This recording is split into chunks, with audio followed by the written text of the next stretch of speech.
प्यारे बच्चों, आप सभी को मेरा प्यार भरा नमस्कार। और चलिए शुरू करते हैं आज सेट नंबर 17। इन सभी में लास्ट में आप फुल स्टॉप लगा लीजिएगा। पहले देखेंगे 5 क्वेश्चंस, उसके बाद बात करेंगे विदाउट मीनिंग 5 इडियम्स और आपको उनके जवाब बताने।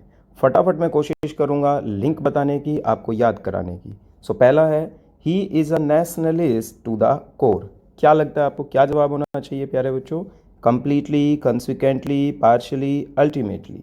जी, टू द कोर। अगर कोर तक ही बात चली गई, इसका मतलब पूरी तरह से वह एक नेशनलिस्ट है, कंप्लीटली। नेक्स्ट देखते हैं। नेक्स्ट है, he burned his fingers by interfering in his neighbours affair. उसने भाई उसके पड़ोसी के अफेयर में क्या किया? इंटरफेयर किया, और उस चक्कर में उसने क्या कर ली? अपनी फिंगर्स जला ली। अगर कोई अपनी फिंगर्स जला लेगा तो इसका मतलब वो किस में आ जाएगा? वो खुद को समस्या में डाल लेगा। गोट हिमसेल्फ इनटू ट्रबल। गोट हिमसेल्फ इनटू ट्रबल। आपने भी सुना होगा ना कि भाई किसी दूसरे की लड़ाई में टांग नहीं अड़ाना चाहिए। नेक्स्ट देखते हैं, to let off steam. Let off का मतलब होता है अ चांस टू एस्केप, बचकर निकलने का एक चांस, कोई डिफीट से बचना। स्टीम का मतलब होता है भाप।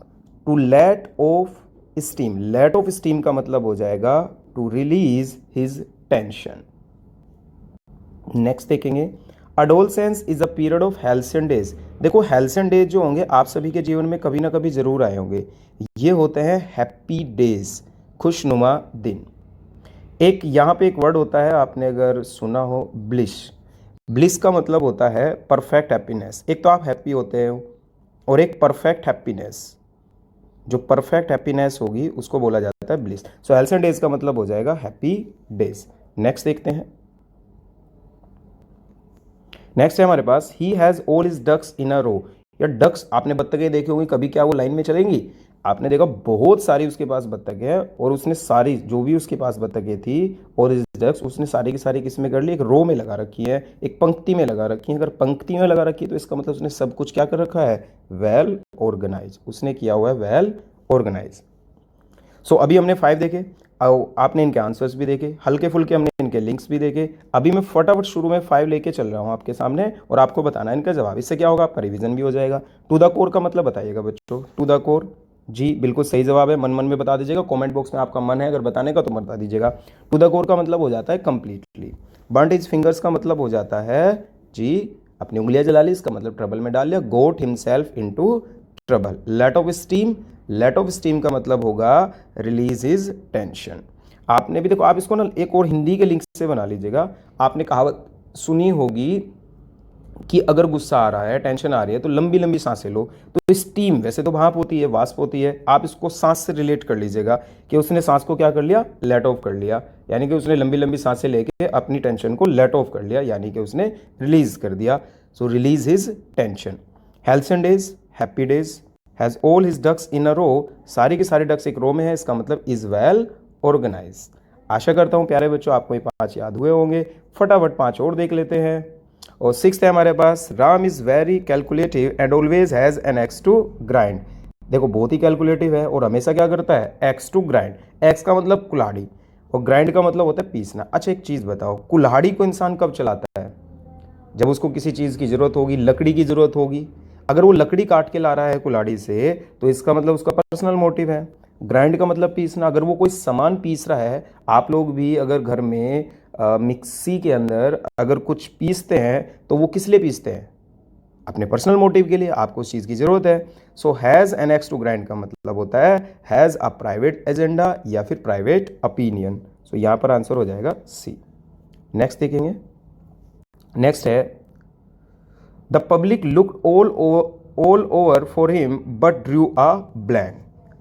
The police looked all over for him but drew a blank. So drew a blank. Drew से याद कर लो draw. एक लक्की ड्रॉ हो रहा था और आपका क्या निकला भाई? इसमें ब्लैंक, खाली निकला। इसका मतलब आपने कुछ भी हासिल नहीं किया। पास्ट में है तो जवाब हो जाएगा पास्ट में डिड नॉट फाइंड हिम। यानी कि पुलिस ने उसको हर जगह ढूंढा लेकिन पुलिस को वो नहीं मिला। नेक्स्ट है, on the issue of marriage Sarita put her foot down. Put her foot down क्या हो जाएगा भाई? मैरिज के इश्यू पर सरिता क्या थी? फर्म थी, मजबूत थी, यानी कि was firm. Put her foot down यानी कि उसने पैर अपना जमीन पे रख दिया, यानी कि वो फर्म हो गई। जैसे आपने रामायण में देखा होगा, अंगद ने अपना पैर एक जगह टिका दिया, फर्म हो गया। So was firm. जब आप किसी बात को लेकर फर्म हो जाते हैं तो वहां पर हम यूज करते हैं पुट हर फुट या put one's foot down. Next है his investments help him make a killing in the stock market. Make a killing क्या लगता है प्यारे बच्चों? मेक अ किलिंग, देखो स्टॉक मार्केट्स के अंदर तो क्या होगा, पैसा या तो आएगा या जाएगा, तो या तो वो लूज होगा या फिर वो क्या होगा, बनेगा। सो हिज इन्वेस्टमेंट ने उसकी क्या की, make a killing in the stock market. और मेक अ किलिंग का मतलब होगा मेक मनी क्विकली। और लास्ट है प्यारे बच्चों, there is no gainsaying the fact that the country is in difficulties. There is no gainsaying का मतलब हो जाएगा डिनाइंग। कोई भी डिनाइंग नहीं है इस फैक्ट को कि कंट्री किस में है, डिफिकल्टीज में है।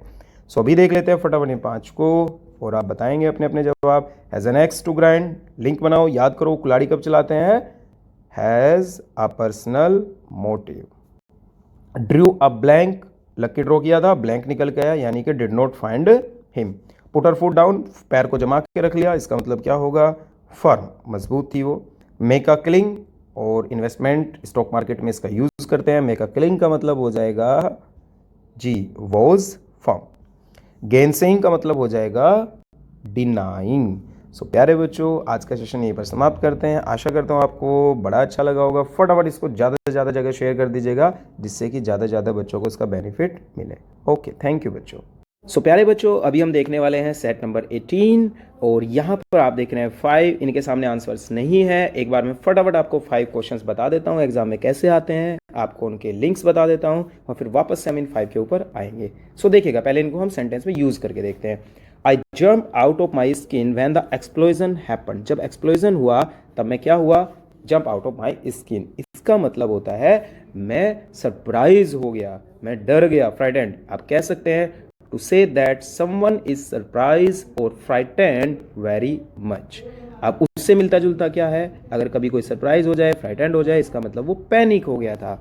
सो यहाँ पर आंसर हो जाएगा सेकंड, सॉरी यहाँ पर आंसर हो जाएगा ए, वॉज इन आ पैनिक। मैं यहाँ पर इन प्रपोजिशन भी लगा देता हूँ, was in a panic. Second देखते हैं प्यारे बच्चों, हिज यूटोपियन आइडिया, बहुत ही फेमस है और फेवरेट है एग्जाम की। यूटोपियन आइडिया इसका मतलब होता है इमेजिनरी आइडिया।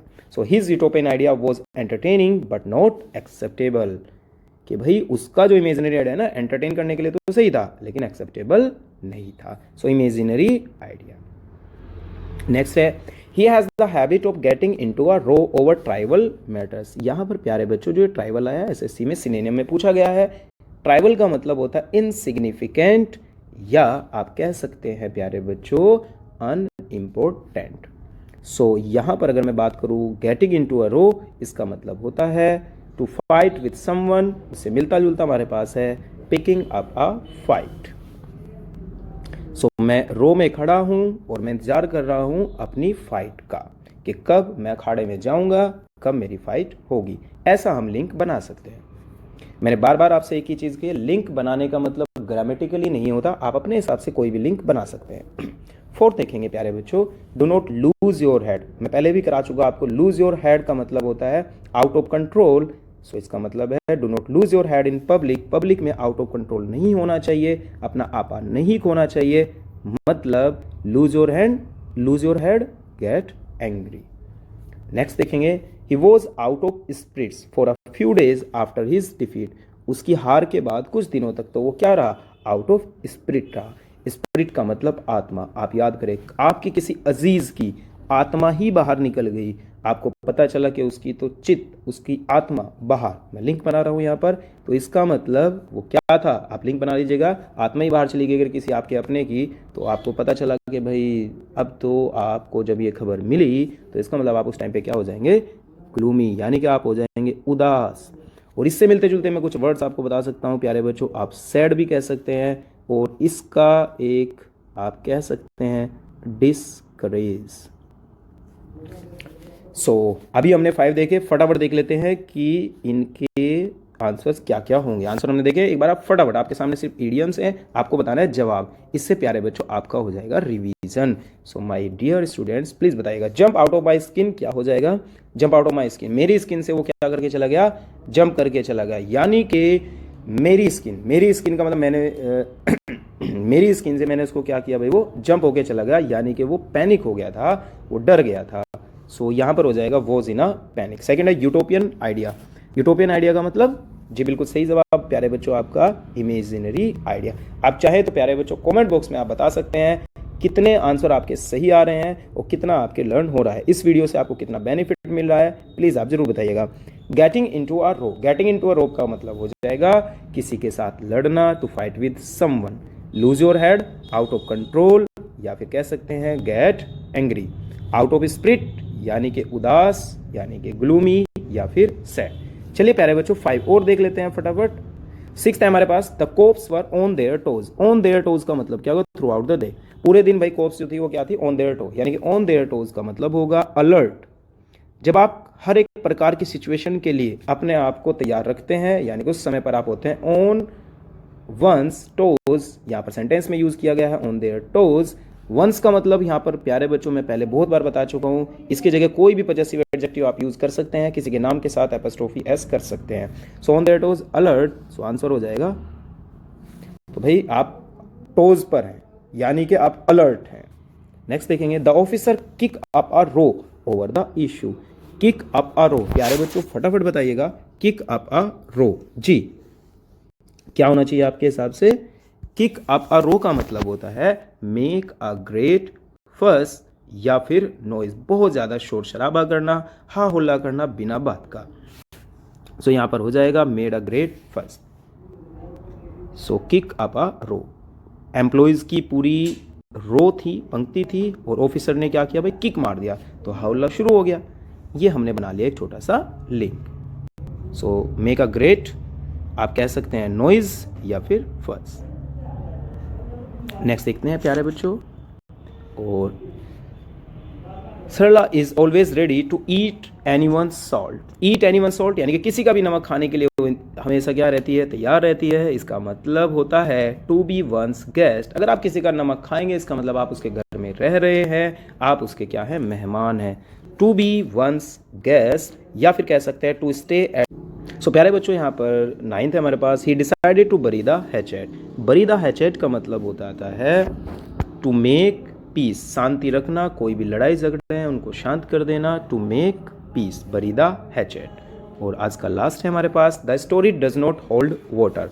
देखो प्यारे बच्चों, ये जो होल्ड वाटर है, होल्ड वाटर का मतलब हो जाता है अपियर टू बी वैलिड या फिर रीजनेबल। यानी कि कोई चीज़ आपको वैलिड नज़र आती है, रीजनेबल नज़र आती है, लेकिन अब साथ में डज नॉट भी दिया है, तो हमको रिप्लाई भी निगेटिव में ही देना पड़ेगा, आंसर हमें निगेटिव में देना पड़ेगा।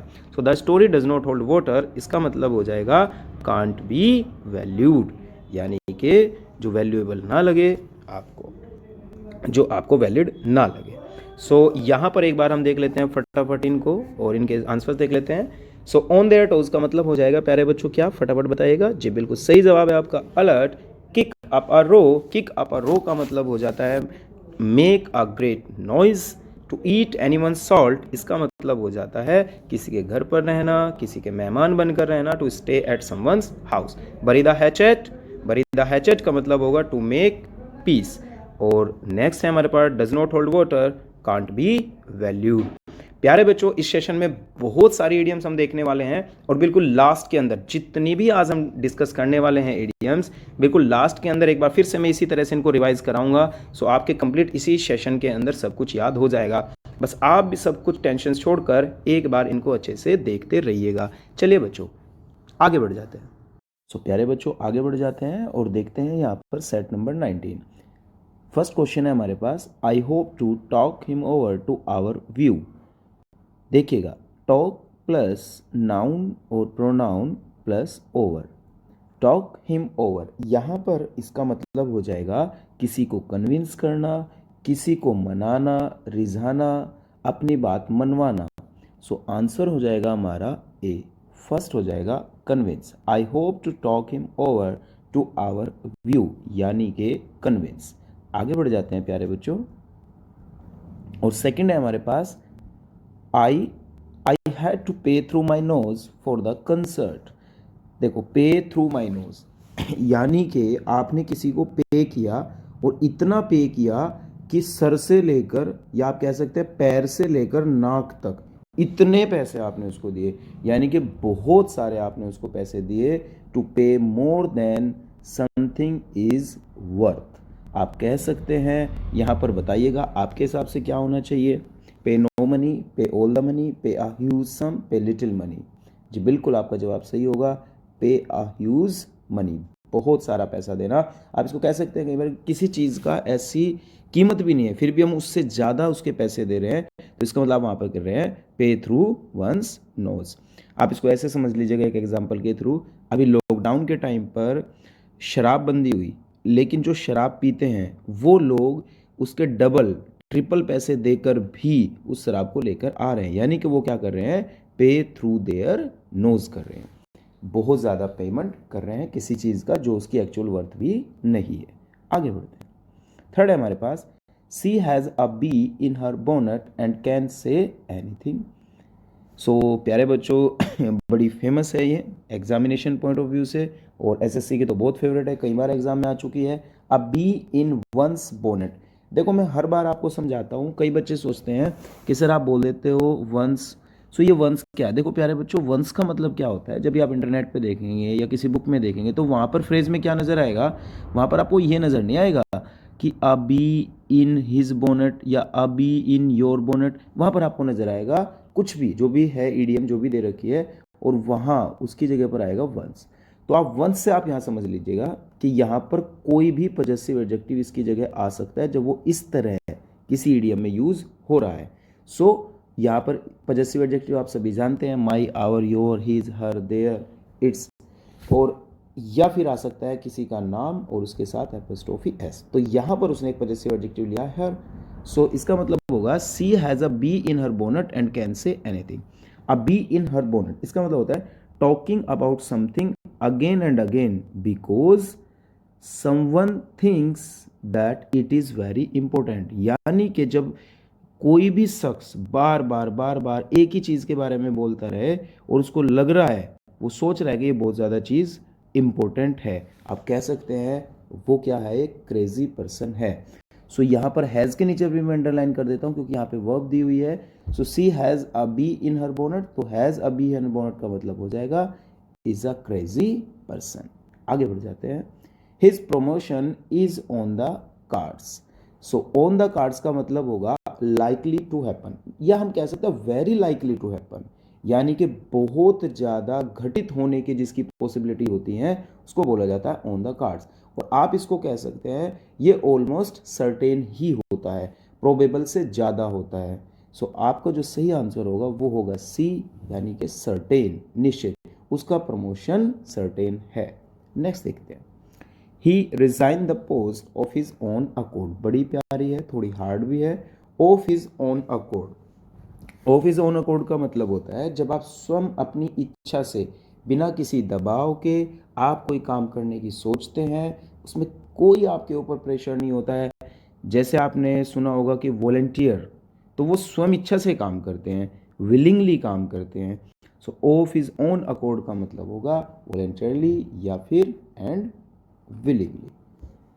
सो of his own accord. So यहाँ पर प्यारे बच्चों हमने ये 5 देखी है, अभी हम देख लेते हैं फटाफट एक बार इनका रिवीजन करके। सो जरा फटाफट बताइएगा, टॉक हिम ओवर, जब आप किसी के ऊपर टॉक करते हैं इसका मतलब आप अपनी चीज़ को कन्विंस कर रहे हैं। पे थ्रू माई नोज, हद से ज़्यादा पैसे किसी को देना किसी ऐसी चीज़ के लिए जिसकी उसकी वो वर्थ भी नहीं है। अभी इन हर बोनट हो जाएगा a crazy person. On the cards certain, of his on accord मतलब हो जाएगा विलिंगली। सो आशा करता हूँ प्यारे बच्चों आपको ये समझ आ गए होंगे। आगे बढ़ जाते हैं और आगे देखते हैं question number 6। He face the music for reaching home late. घर पहुंचने के लिए उसको क्या सामना करना पड़ा, म्यूजिक। अब आप इसको याद करने की सोचें।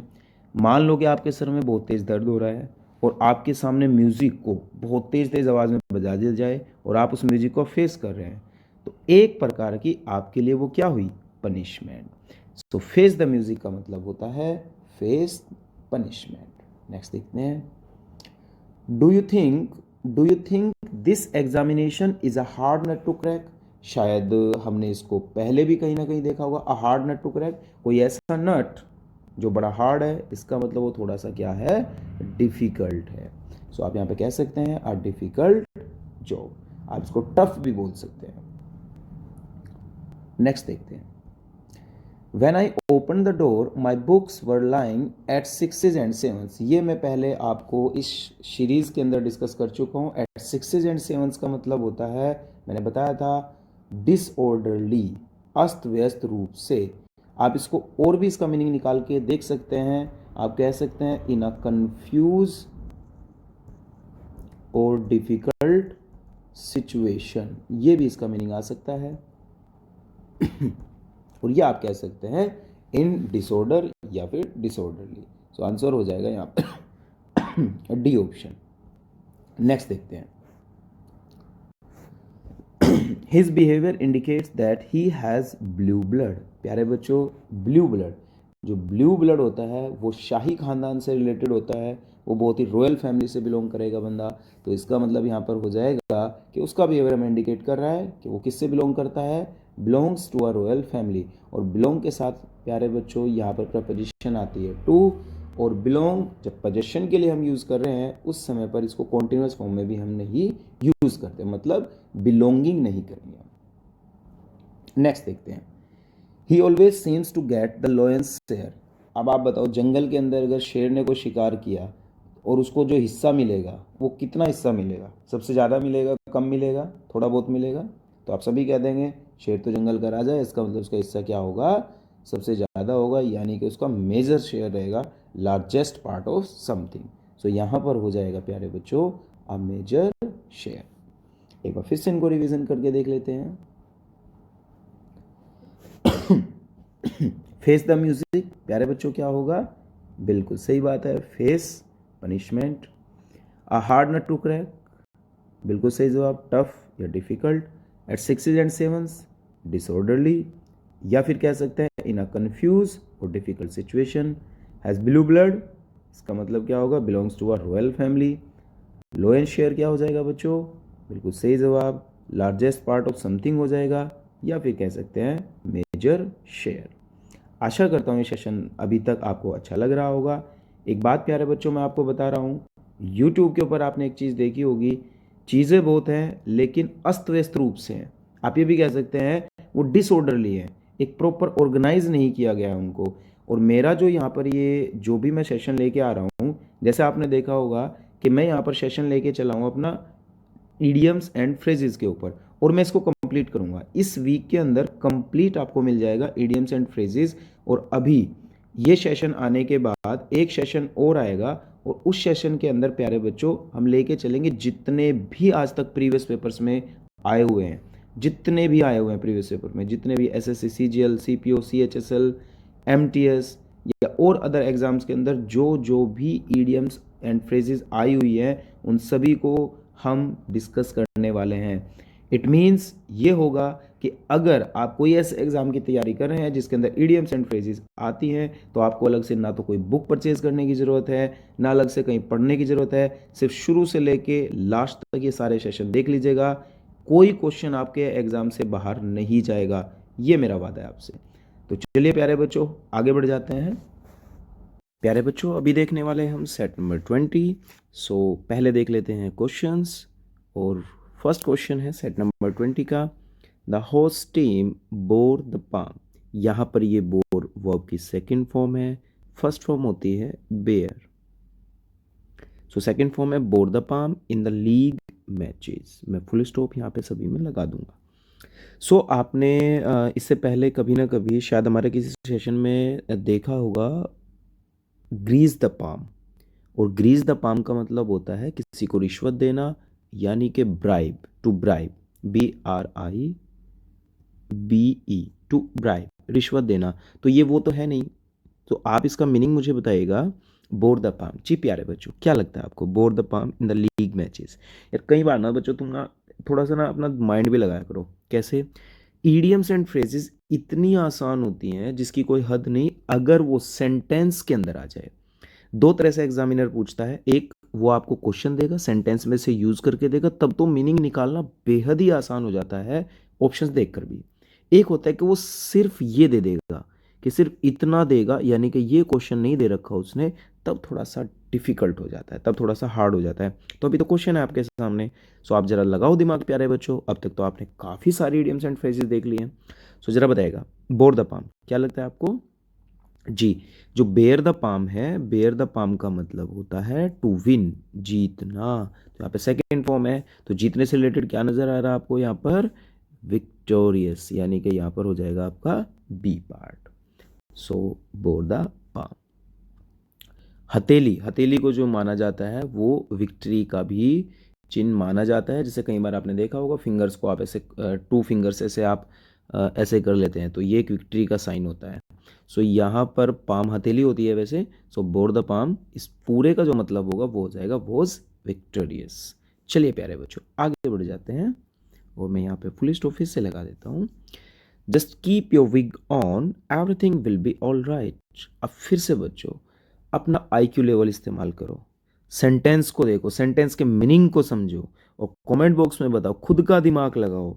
आप दूसरों पर डिपेंड मत रहो, आप जैसे दुनिया पढ़ रही है रट्टे लगा रही है वैसे मत लगाओ। मैंने आपको समझाया है प्यारे बच्चों कि आप लिंक बनाओ कुछ ना कुछ, आप सेंटेंस के यूज करके देखो, सेंटेंस में ये यूज हो रहा है, इसको देखो कि क्या मीनिंग हो सकता है। Just keep your wig on, everything will be all right. क्या लगता है? उसने कहा कि सब कुछ ठीक होगा। अब दूसरा उसने यहाँ पर जो सेंटेंस दिया है उसमें कहा है कि उसने एवरीथिंग विल बी ऑलराइट, सब कुछ ठीक हो जाएगा। इसका मतलब वो उसको सांत्वना दे रहा है, यानी कि उसको वो क्या कहना चाह रहा है कि भाई एक काम करो, कूल डाउन रहो, काम डाउन रहो। So just keep your wig on, so keep your wig on का मतलब हो जाता है काम डाउन, शांत रहना। याद रखने का तरीका, विग आप जानते होंगे जो सर पे रखते हैं बालों वाला, ठीक है, जिससे बाल उड़ जाते हैं किसी के तो विग लगा लेते हैं। तो उसे किसी ने कहा कीप योर विग ऑन, एक काम करो अपने विग को ऑन कर लो। ऑन का मतलब हटा लो, इसको हटा लोगे तो दिमाग में कूल कूल ठंडी ठंडी हवा जाएगी, यानी कि आप क्या रहोगे? काम रहोगे। सो ऐसे कोई भी लिंक बना लो प्यारे बच्चों, जैसे हमने बताया था लिंक हमें किसी को दिखाना थोड़ा ही है। हमारे एग्जाम में तो क्वेश्चन आएगा, हमें 4 ऑप्शन से आंसर लगाना है, तो आप लिंक कोई भी बना सकते हो, कितना भी देसी लैंग्वेज में, किसी भी तरह से, घर परिवार में, फ्रेंड से रिलेटेड कोई भी लिंक बना लो, और कोशिश करो कि लिंक खुद से बनाओ। चलिए आगे बढ़ते हैं, ये हमने अभी जिक्र किया ही था। सो ये प्रीवियस पेपर का था, डबल आया हुआ है, सो आप इसका बता देंगे। पे थ्रू देयर नोज, सो पे यहाँ पर है नहीं, तो सिर्फ थ्रू देयर नोज का मतलब हो जाएगा एन एक्सट्रीमली हाई प्राइस। हमने याद करो बताया था ना, पे थ्रू वंस नोज का मतलब जिस वस्तु की वो वैल्यू है भी नहीं, उससे भी ज़्यादा अगर हम उसका पे कर रहे हैं तब हम इसका यूज़ करते हैं। तो यहाँ पर हो जाएगा an extremely high price. Next, Monica's habit, Monica की स्पेलिंग आपके ए भी लगा सकते हैं, बट एग्जाम के अंदर ऐसे ही आया था सेम, तो मैंने ऐसे ही लिया है question. Monica's habit of picking holes in every relationship is very irksome. Irksome का मतलब होता है इरिटेटिंग, एनोइंग, यानी कि किसी को आप इरिटेट कर देते तो इरिटेटिंग, बहुत ज़्यादा इरिटेटिंग। सो पिकिंग होल्स यानी कि हर जगह होल ही पिक करना, यानी कि हर समय दूसरों में कमियां निकालते रहना। सो प्यारे बच्चों यहाँ पर हो जाएगा फाइंडिंग फॉल्ट। सो मोनिका की हैबिट किसकी है भाई? इन एवरी रिलेशनशिप, हर रिलेशनशिप में किसकी है? फाइंडिंग फॉल्ट, फॉल्ट ढूंढती रहती है, और वो क्या है? वेरी इक्सम, बहुत ही इरिटेटिंग है। सो आंसर हो जाएगा हमारा फाइंडिंग फॉल्ट। नेक्स्ट देखते हैं, Ravi wants to blaze a trail in his activities. So मेरे प्यारे बच्चों, ब्लेज अ ट्रेल तो आप भी करना चाहते होंगे। ब्लेज अ ट्रेल का मतलब होता है किसी काम की शुरुआत करना और क्या बनना, उसमें सबसे पहले अपना नाम दर्ज कराना, यानी कि आपसे पहले किसी ने वो काम किया ही ना हो। सो हम कह सकते हैं initiate work and be a Pioneer, यानी कि काम की शुरुआत करना और सबसे अग्रणी होना, सबसे आगे का स्थान प्राप्त करने की सोचना। सो आंसर हो जाएगा A part, initiate work and be a pioneer. So ये 5 थे, एक बार फटाफट देख लेते हैं प्यारे बच्चों, रिवीजन कर लेते हैं। बोर द पाम क्या हो जाएगा? जी बिल्कुल सही जवाब है आपका, वॉज विक्टीरियस, या फिर कह सकते हैं बेयर द पाम का मतलब to win. Keep your wig on, calm down, through their nose, an extremely high price, picking holes, बिल्कुल सही, finding faults, blazer trail, initiate work and to be a pioneer. So चलिए आगे बढ़ जाते हैं प्यारे बच्चों।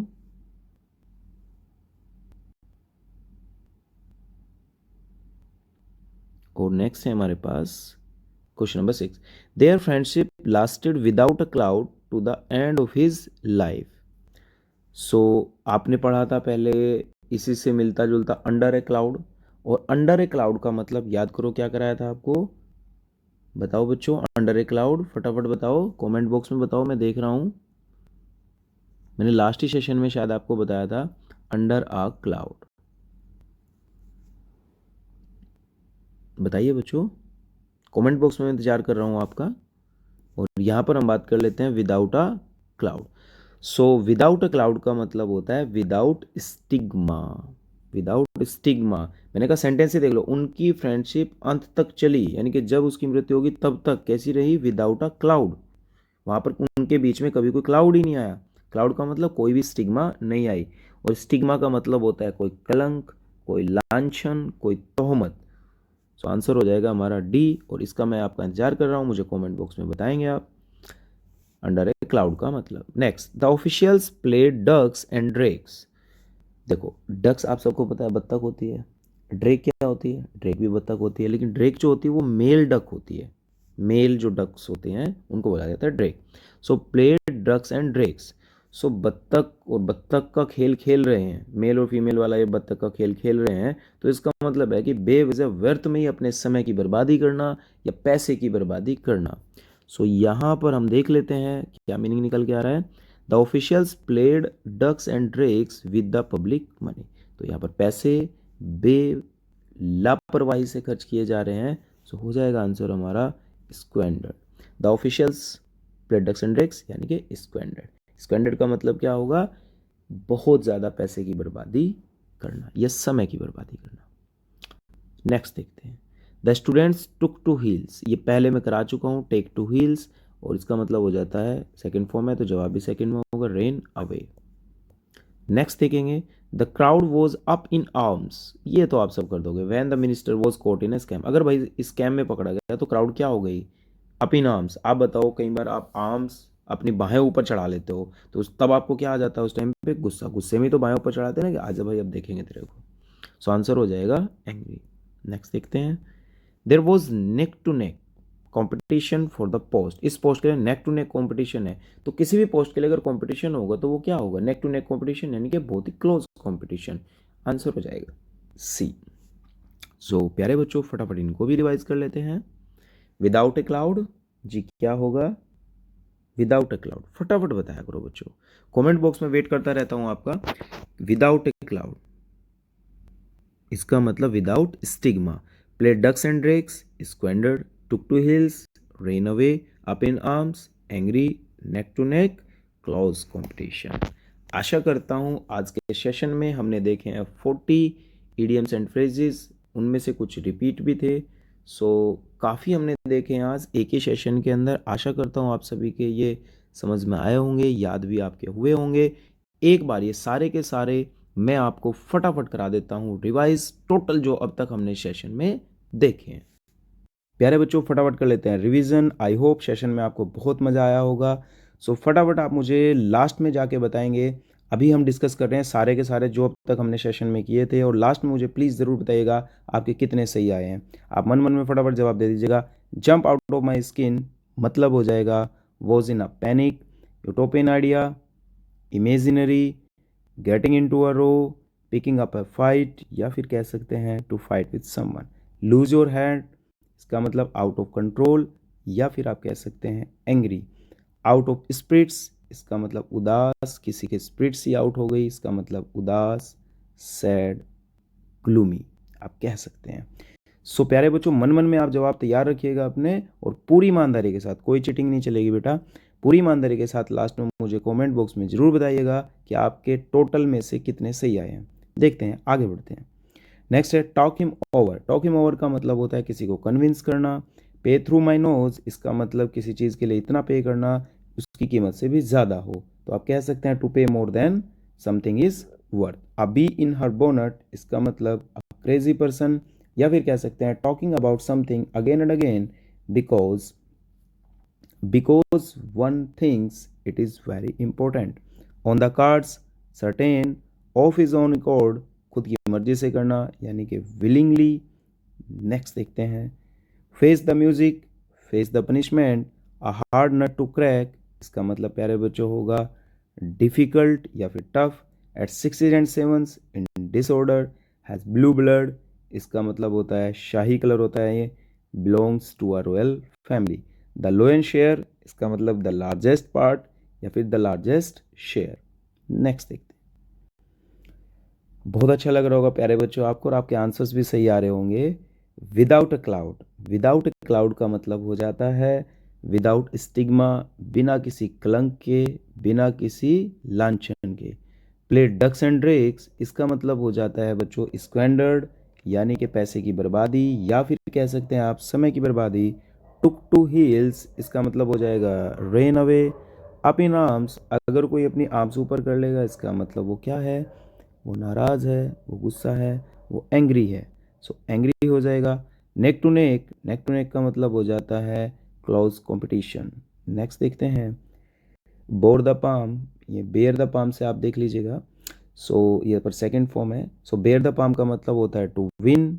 कीप योर विग ऑन, इसका मतलब हो जाएगा calm down, through their nose, an extremely high price, picking holes, finding faults, blaze a trail, इसका मतलब होगा initiate work and be a pioneer. आशा करता हूँ ये फटाफट आपके माइंड में आ रहे होंगे देखते ही, क्योंकि हमने वहाँ पर लिंक की बात की थी कुछ ना कुछ। नेक्स्ट देखते हैं, on their toes, on their toes इसका मतलब हो जाएगा alert. Kick up a row, kick up a row का मतलब क्या होगा प्यारे बच्चों, फटाफट बताइएगा। किक अप अ रो का मतलब हो जाता है make a great noise, to eat anyone salt, इसका मतलब to stay at someone's house या फिर कह सकते हैं to be one's guest. Bury the hatchet, दुश्मनी खत्म कर देना, कह सकते हैं to make peace. Does not hold water, इसका मतलब हो जाएगा कांट बी वैल्यूड। नेक्स्ट देखते हैं, to the core, to the core का मतलब हो जाएगा प्यारे बच्चों completely. Burnt his fingers, burnt his fingers का मतलब होगा got one self into trouble, खुद को किस में डाल देना भाई, किसी समस्या में डाल देना। यहाँ पर हिज है तो मैं हिज में जवाब दे दूंगा, हो जाएगा क्या, got himself into trouble.